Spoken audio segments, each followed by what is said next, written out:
مرحبا بكم. هذا الجزء الثاني من ذا اولد جارد. الجزء الاول غتلقاو الرابط ديالو في الديسكريبشن. وقبل ما نبداو ما كرهتكمش تدعمونا بلايك وشي كومونتير زوين، وضروري من البارطاج مع الاصدقاء وديك الابوني الحمراء تولي بيضاء باش نحققوا الهدف نوصل 10000 اخو واخت في اقرب وقت. خليناها من اللي اندي فقدات الخلود ديالها ولحد الساعه السبب باقي مجهول، والفريق اللي قرروا ينفيو بوكر عقاب الخيانه ديالو حيت بسببه تكشفت الهويه ديالهم وكانوا غيتعرضوا للتعذيب. نمشيو نغوصوا وسط البحار وغنشوفوا واحد السفينه بحريه جبدوا تابوت حديدي من البحر. ملي حلوه خرجت منه واحد ختنا وبدات كتنفس بحال اول مره خرجت من كرشمها. وهاد ختنا هي كوين. شكون هما هاد الناس اللي عشقوها واش غرضهم بها؟ غنصبروا شويه ونعرف. نمشيو لكرواتيا. الفريق ديالنا كانوا في مهمه باش يصفيو لواحد التاجر كبير ديال الاسلحه سميتو كونراد. الفريق ديالنا تفرقوا. نايل كانت راكبه اليخت وكترقم من بعيد، يوسف ونيكي من جهه، اندي وقوبلي من جهه اخرى. مع تاكدوا ان صاحب دعوته كاين في القصر بداو الخطه. يوسف ونيكي غربوا شي بركه من الحراس، داروا صداع جذبوا لي من تيباه كل دبر في برويطه وعفاط وخلاو الحراس اللي برا يتبعوهم. هنا اندي وقوبلي استغلوا الفرصه ودخلوا القصر. اندي دبرت في واحد الحبيبه وبدات كتشلق الحراس للداخل. نايل بانوا لها احبابنا محنسرين، كسرات اليخت على حده ودرمت عليهم القصر وبدات داخله وكتجمع حقها من الكيد. نخليوهم يمشيو عند يوسف ونيكي اللي كانوا منوضينها مع الحراس اللي تابعينهم. صفوها لكل شيء، قالت لهم طونوبيل وحده. هنا هما تقابلوا معاها وقصدوها. بوم دخلوا في بعضياتهم تلاحوا في البحر. وبطبيعه الحال بعد مده حبابنا رجعوا للحياه وخرجوا من تما سالمين. نرجعوا للقصر. حبابنا غربلوا كاع الحراس. من بعد لقاو صاحب دعوتهم خرجوه بالقرطاس وصيفطوا يتحاسب. من بعد قبل اتصل بالاستخبارات علمهم بلي المهمه تنفذت وطلبهم يجيو يحجزوا على الاسلحه. الفريق ديالنا تجمعوا يحتفلوا بنجاح المهمه وهما ناشطين. قبل جا اتصال مع الاستخبارات علموه بلي كونراد مشي هو من الاسلحه بالمجرد سمسار وصيفطوا له التصويره ديال ختنا اللي شراتهم. نايل شافت التصويره تصدمت حيت مؤخرا ولات كتحلم بهاد ختنا بزاف، كتشوفها في المكتبه كتقلب على شي حاجه وملي ما لقاتهاش بدات كتعدف واحد خونا باش يجبدها ليها. شكون هي هاد ختنا وعلاش كتقلب؟ غنصبروا شويه ونعرف. نمشيو لباريس. واحد نهار بوكر رجع لدارو لقى كوين كتسناه. سولاتو فين غتلقى اندي، جاوبها ما عرفتش. هنا هي جمعاتو امبورطو داتو معاها وبقات كتعذب فيه باش يقول لها فين هي اندي، لكن هو جاوبها بلي هو من في دابا ومده طويله هذا باش قطع الاتصال مع الفريق. هنا هي قالت ليه بلي طول 500 عام وهي في اعماق البحر، وحاجه وحده اللي خلاتها متشبتب الحياه هي انها خاصها تخرج وتمشي تعتق اندي اللي بيناتها هي غتكون محبوسه في الجحيم. لكن ملي خرجت صدمت بها قدرات تهرب داك النهار، وفي بلاصه ما تقلب عليها وتعتقها مشات عاشت حياتها ونسات ان كانت عندها شي صديقه. وكربقى كيحلف لها بلي اندي من داك النهار وهي كتقلب عليها وتا من اعضاء الفريق عاونوها لكن عمرهم لقاو شي اثار ليها. نرجعوا عند الفريق ديالنا اللي قرروا يتفرقوا كل يسافر لشي قنت يفوز شويه. نايل ونيك لاحظوا بلي يوسف كيتصرف بغرابه. ملي مشاو تبعوه لقاو بلي خونا مده طويله هادو كيتلاقى مع بوكر بالسير. يوسف برر بلي بوكر وحيد وخاصو ضروري يزورو باش ما يتسطاش. من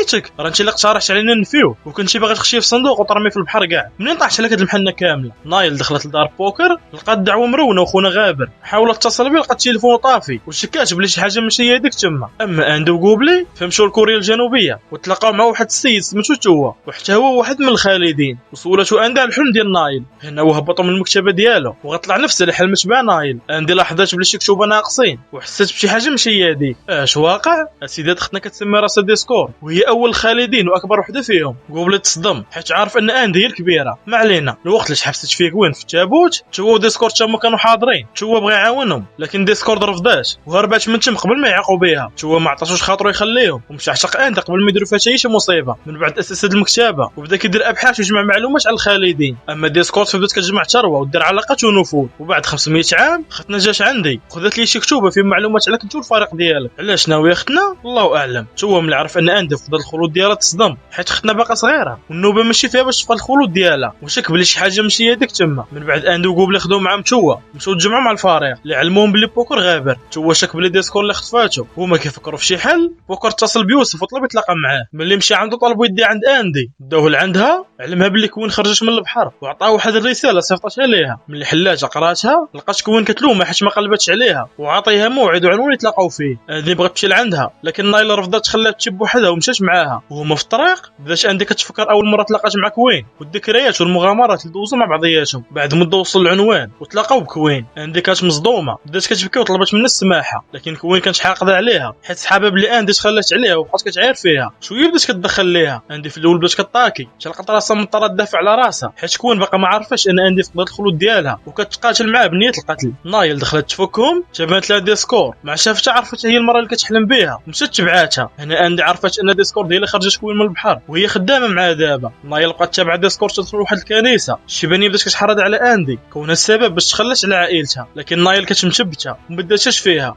ديسكورد علمت نايل انها اخر الخالدين وحتى حد ما غيجي من وراها، وعندها قوه كبيره باقا لحد الساعه ما عارفاهاش، وعلماتها بلي كونها اول الخالدين وهي اخرهم فراه بيناتهم رابط قوي، وهما بجوج غيديروا شي حوايج غيبدلوا مستقبل هذا العالم. قالت لها قريب غنعاودوا نتلاقاو، خلاتهم مشات من تم. من بعد الفريق ديالنا تجمعوا وعاودت لهم نايل الهضره اللي دارت بينه وبين ديسكورد. هو مع سمعه خدا معاه بوكر المكتبه ديالو وسولوا امتى اندي فقدت الخلود ديالها، جاوبوا بالاول مره كانت تلاقات بنايل طايف وضربتها بموس لكتفها، من وراها جروح اندي ما بقاوش كيتشافاو. هنا هو قال ليه بلي كاين واحد الاسطوره كتقول ان اخر الخالدين عنده قدره ياخذ لك الخلود ديالك، بمعنى ان اللحظه اللي نايل طعنش فيها اندي خذات لها الخلود ديالها. وهادشي كيثبت علاش ديسكورد تقلب على نايل، حيت باغا تستغلها ضدنا. كما كاينه اسطوره اخرى كتقول اننا نقدروا نعطيو الخلود ديالنا لشخص اخر، بمعنى الا كنتي مجروح في ديك اللحظه نوى تعطي الخلود ديالك لشي شخص غينتقل ليه. من بعد بوكر مشريح مع اندي وقال لها بلي الخلود ما عنده حتى معنى، وحلاوه الحياه تعيش وتموت في الاخر. نمشيو لاندونيسيا وبالضبط لواحد المنشاه نوويه، الحراس كانوا مريحين معلم ما بيهم، تدرب عليهم واحد الكاميه خرجت منه كوانو شي رجال وتم غاديين نغربوا في الحراس اللي تما. تسولوا على المنشاه، نرجعوا عند الفريق ديالنا ونايل كتدرب جا عندها بوكر وشحال في قيتال شويه الحق عليهم هو ودخل يتشام معاه من المضى. حتى لواحد اللحظه بوكر طاح على نايل وجرحاته. هنا هو فهم اش وقع ولا بوكر جاوبو غير ارتاح، النظريه ديالك صحيحه، الجرح ديالي كاع ما كيتشافى. ودابا جا الوقت نجربوا النظريه الثانيه. قبل جمع الفريق ديالو علمهم بلي كوين سولات على منشاه نوويه، واكثر من هذا الشيء زرعت قنابل في المفاعل النووي، والا مشاو تنفجروا غتكون كارثه ويموتوا فيها ملايين ديال الناس. عندك كتعرف انا ديسكورد اللي درت هكا باش تستدرجهم، لكن الفريق وافقوا يغامروا ويمشيو يحيدوا القنابل من المفاعل. بعد مده حباب نوصل لاندونيسيا، قبل بقى برا حاضر بالكاميرات ونعت لهم الطريق، وباقي الفريق دخلوا المنشاه لقاوها كتصفر. مع وصلوا قلب المفاعل النووي خرجوا لهم الحراس مسلحين، لكن لحوا الاسلحه ديالهم حيت خطر تيريح ديال المفاعل. كل جبد حبيبته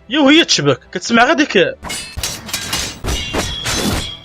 ترى حبابنا اللي جا قدامهم كيصيفطوا يتحاسب. يوسف نيكو وتوا وصلوا لغرفه التحكم، هما كيقلبوا على القنابل طرش عليهم واحد الغاز جمدهم، وجاو الحراس جمعوهم في لومبالاج وخداوهم من تم. وقوبلي حاضر الكاميرات خرجوا لي رجال ديسكور وخداوهم من تم. اما نايل طاح على شردم وغيبت، وبهذا بقى غا اندي وبوكر اللي بقاو مطايفين مع الحراس. تما بوكر لاحظ بلي اندي كيتعازوا لها جروحها، هنا وعلمها بلي نقل لها القدره ديالو، وهو فرحان دابا حيت ولا قادر يموت. طلب منه تفتح صحابهم، سد عليه الباب، مشي كال على الحراس، قدر يغرب لهم كاملين، لكن تصاب اصابه خطيره وطاح. عندي بغات تعاتقو لكن ما قدرش تحل الباب، ومات بوكر قدام عينيها. عندي حقدت ومشات كتقلب على باقي الفريق. نرجعوا عند نايل اللي فاقت وخرجت من تحت الردم، وهي كتقلب على صحابها تلاقات مع كوين وهي تشبك. هذه تنفع هذه الدور واللي ما قتلت تسمن. واحد اللحظه نايل جرحت كوين وتما هما تصدموا بلي الجرح ما تشافاش، وهما كيحاولوا يفهموا واش واقع. خرجت ديسكورد غفلت نايل وطعناتها في قلبها، جمعتها في لومبالاج وداتها من تم. واندي كتقلب لقات كوين مريحه وشاده جهاز التحكم ديال القنبله في يديها. قالت لها بلي هي ماشي هكا، وبقات معاه حتى قنعتها تحيد داك العجم من يديها، وسولتها فين هو الفريق ديالها. جاوبتها راه خداتهم ديسكورد لكن ما عرفتش فين داتهم، وهما داوين سمعوا صوت الهليكوبتر. هنا اندي خرجت كتجري برا لقاتهم غيهربوا، مشات تعلقات في الهليكوبتر اللي فيها الفريق ديالها وضربت البيلوت، لكن ضربها بقرطاسه طيحها. رجعت اندي للحياه. ديسكورد شافت داك المنظر، امرت البيلوت اقترب الشفرات وطحنها. قدرت اندي تفلت تعلقات فيهم، قصدت ديسكورد وطاحت هي وياه في الارض، وبداو يتشاموا المضى. هذه تنفع هذه الدور واللي ما قتلت تسمن. حتى لواحد اللحظه اندي لاحظت بلي الجروح ديال الشيبانيه ما كيتشافاوش، وعرفات بلي ختنا فقدت الخلود ديالها. وهنا بدات كتوضح الصوره. ديسكورد نهار فاقت القطره السفانيه حقدت وقررت تخطف كاع الخالدين. نايل تقتلهم وهي تاخذ الخلود ديالهم. هنا اندي تفكرت من اول مره تلاقات مع نايل وضربتها لكتفها، وعرفات بلي سببها كانت فقدت الخلود ديالها، وتا السبب اللي خلاك وين ما تشافاش. الشيبانيه اللي هات اندي بالهضره قطعت لها العصب ديال رجليها وزلقات فيها واحد الحبيبه. ركبت هليكوبتر وقالت لها ما غتجي فين تشافي